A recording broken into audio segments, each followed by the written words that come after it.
Assalamualaikum warahmatullahi wabarakatuh. Perkenalkan, nama saya Sofi Salsabila dari kelas H. NIM saya 20110300375. Di sini saya akan menjelaskan materi mengenai penggalian hukum mengenai maqasid syariah.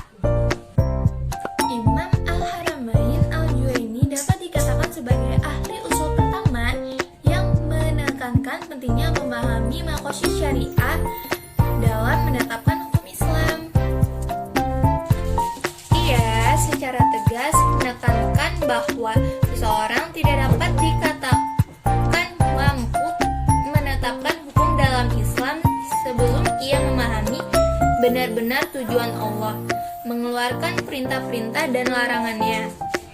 Pada prinsipnya, Al-Juwaini membagi tujuan tasyri' menjadi 3, yaitu dahuriyat, hajiyat, dan mukramat. Pembahasan tentang maqasid syariah secara khusus, sistematis, dan jelas dilakukan oleh Al-Syatibi dalam kitabnya Al-Muwafaqat. Di situ, ia secara tegas mengatakan bahwa tujuan Allah menetapkan hukum-hukumnya adalah untuk terwujudnya kemaslahatan hidup manusia baik di dunia maupun di akhirat. Al-Syatibi dalam uraiannya tentang maqasid syariah membagi tujuan syariah secara umum ke dalam 2 kelompok, yaitu tujuan syariah menurut perumusannya dan tujuan syariah menurut pelakunya atau mukallaf. Maqasid al-syariah dalam konteks maqasid al-syari' meliputi 4 hal, yaitu 1.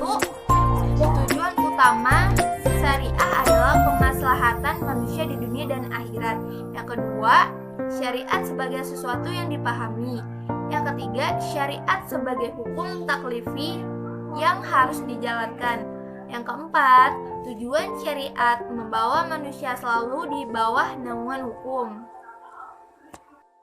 Keempat aspek tersebut saling terkait dan berhubungan dengan Allah sebagai pembuat syariat. Allah tidak mungkin menetapkan syariatnya kecuali dengan tujuan untuk kemaslahatan hambanya, baik di dunia maupun di akhirat kelak. Tujuan ini akan terwujud bila ada taklif hukum, dan taklif hukum itu baru dapat dilaksanakan apabila sebelumnya dimengerti dan dipahami oleh manusia. Oleh karena itu, semua tujuan akan tercapai bila manusia dalam pelakunya sehari-hari selalu ada di jalur hukum dan tidak berbuat sesuai menurut hawa nafsunya sendiri. Maslahat sebagai substansi dari maqasid syariah dapat dibagi sesuai dengan tinjauannya.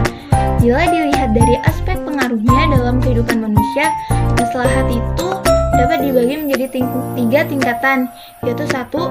Dahuriyat, yaitu maslahat yang bersifat primer, di mana kehidupan manusia sangat tergantung padanya, baik di aspek diniyah atau agama maupun aspek duniawi.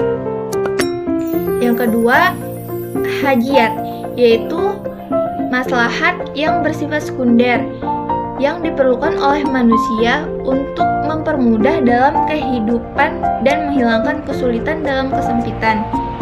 Jika ia tidak ada, akan terjadi kesulitan dan kesempitan yang implikasinya tidak sampai merusak kehidupan. Yang ketiga, tahnisiyat, yaitu maslahat yang merupakan tuntutan muru'ah atau moral, dan itu dimaksudkan untuk kebaikan dan kemuliaan. Jika ia tidak ada, maka tidak sampai merusak ataupun menyulitkan kehidupan manusia. Maslahat tahnisiyat ini diperlukan sebagai kebutuhan tersier untuk meningkatkan kualitas kehidupan manusia. Jenis kedua adalah maslahat yang dilihat dari aspek cakupannya yang dikaitkan dengan komunitas atau jamaah atau individu atau perorangan. Hal ini dibagi dalam 2 kategori, yaitu 1. Maslahat kulliyat, yaitu maslahat yang bersifat universal yang kebaikan dan manfaatnya kembali kepada orang banyak. Contohnya itu membela negara dari serangan musuh dan menjaga hadis dari usaha pemalsuan. Yang kedua, yaitu maslahat juz'iyat, yaitu maslahat yang bersifat parsial atau individual, seperti pensyariatan sebagai bentuk muamalah. Jenis ketiga adalah maslahat yang dipandang dari tingkat kekuatan dalil yang mendukungnya. Maslahat dalam hal ini dibagi menjadi tiga. Yang pertama, maslahat yang bersifat qot'i, yaitu sesuatu yang diyakini membawa kemaslahatan karena didukung oleh dalil-dalil yang tidak mungkin lagi ditakwili, atau yang ditunjuki oleh dalil-dalil yang cukup banyak yang dilakukan lewat penelitian induktif atau akal secara mudah dapat dipahami adanya maslahat itu. Yang kedua, maslahat yang bersifat jan'i, yaitu maslahat yang diputuskan oleh akal atau maslahat yang ditunjuki oleh dalil jan'i dari syariah.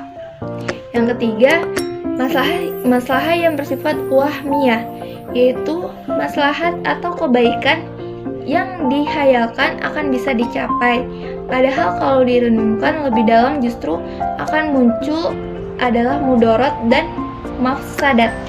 Pembagian maslahat seperti yang dikemukakan oleh Wahbah al-Juhaili agaknya dimaksudkan dalam rangka mempertegas maslahat mana yang boleh diambil dan maslahat mana yang harus diprioritaskan dari banyaknya maslahat yang ada. Maslahat dahuriyat harus didahului dari maslahat hajiyat, dan maslahat hajiyat harus didahului dari maslahat tahnisiyat.